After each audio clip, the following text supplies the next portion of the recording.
5 seconds. I am happy to be here today on the occasion of the 7th anniversary celebrations of the founding of the Institute of Social and Economic Change. I have had the pleasure of associating myself with this institution. I recall having presided over the first seminar of the Institute Social Science Research and Hyderabad Development in September 1972. I am happy to know that the institute has built its campus within such a short period of time and is now functioning in a self-contained campus of its own. I am much impressed by the good work done by the institute in the field of social sciences, particularly in applied research and training. Considering that the institute has completed only 7 years of its existence, I am satisfied to note the overall performance of the institute from the point of view of its avowed objectives. The studies undertaken by the institute have provided valuable guidance in tackling the complex socio-economic problems of the country and the state.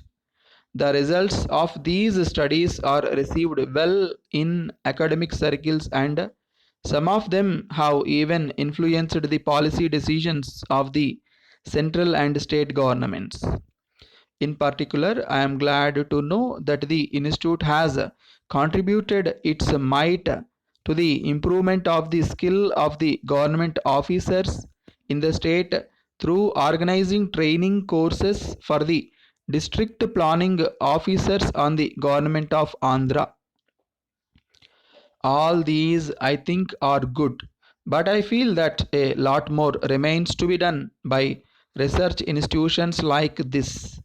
As you are all aware, my government is committed to the upliftment of the poor and socially oppressed. Most of them live in rural areas. Beginning from the fifth 5 year plan, we have been formulating district level plans, and from this year, we have started formulating and implementing block level planning. Here, the institute faculty should come forward to help the state government in identifying the socio-economic problems of the target groups of people at the block level and for working out appropriate programs and projects for ameliorating their conditions. The institute may also help in training the block level officers in formulating meaningful plan and target group oriented programs. Knowledge for knowledge's sake may be good at some level, and at times it may become futile. Knowledge should also become a vehicle for transforming society.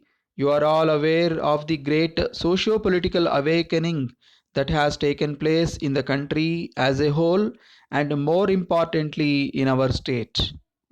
Through our socio-economic programs, we have aroused the aspirations of the people, and it is our duty now to satisfy them. This is a great challenge facing not merely the government and administrators but also intellectuals. Of late, I have been noticing that intellectuals are becoming increasingly responsive to the criticism that they live in ivory towers.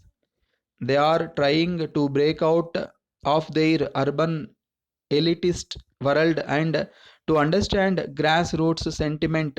But this effort, unfortunately, is not being pursued with any real zeal. This is tantamount to an attempt to escape from reality. If they want to become part of this challenge, which is taking place, and influence the direction of change, they have to change their attitudes. They cannot shirk this responsibility. I hope the Institute, true to its name, will accept this new challenge and rise to the occasion in ushering in a new pattern of its academic activity consistent with the new winds of change that are blowing across the country in general and our state in particular.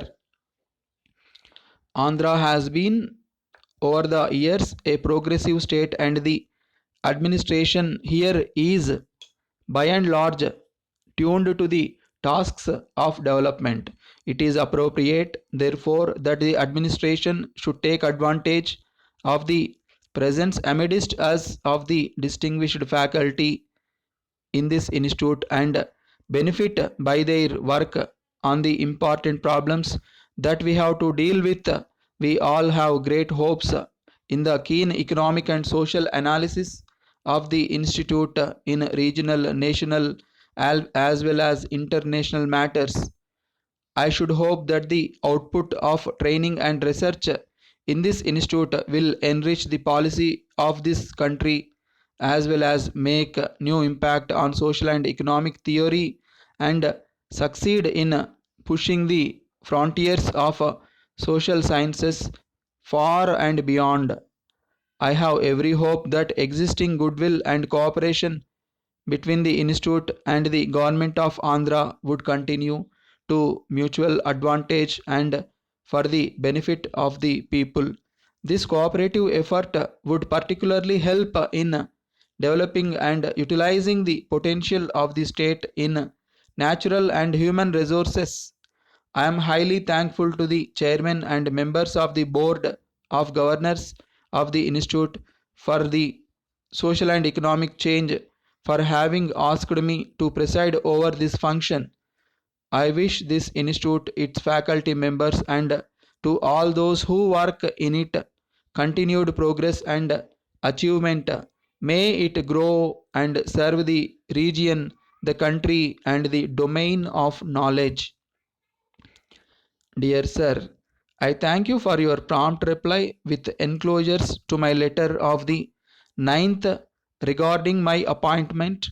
I am satisfied with the prospects you hold out, and I am anxious to demonstrate my ability to convince likely customers of the superiority of your productions over the many substitutes now existing. There are, however, several most important points in the agreement which require adjustment before it can be concluded. With respect to Clause 1, I think it would avoid the danger of dispute if it is stated exactly what countries are included. I am also anxious that it should be distinctly understood that I am not expected to be answerable for payments of travelers in connection with commission.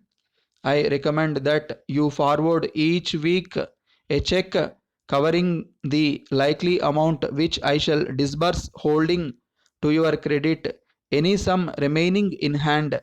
I respectfully suggest that the sum of rupees 500 be deposited with me for this purpose. I hope you will have no objection to giving the necessary sanction. Turning to the question of samples, I understand that these are to be free. Perhaps you will give instructions for considerable stock of these to be sent by passenger train, as it is unnecessary for me to say that prospective buyers like to inspect the commodities before giving their order.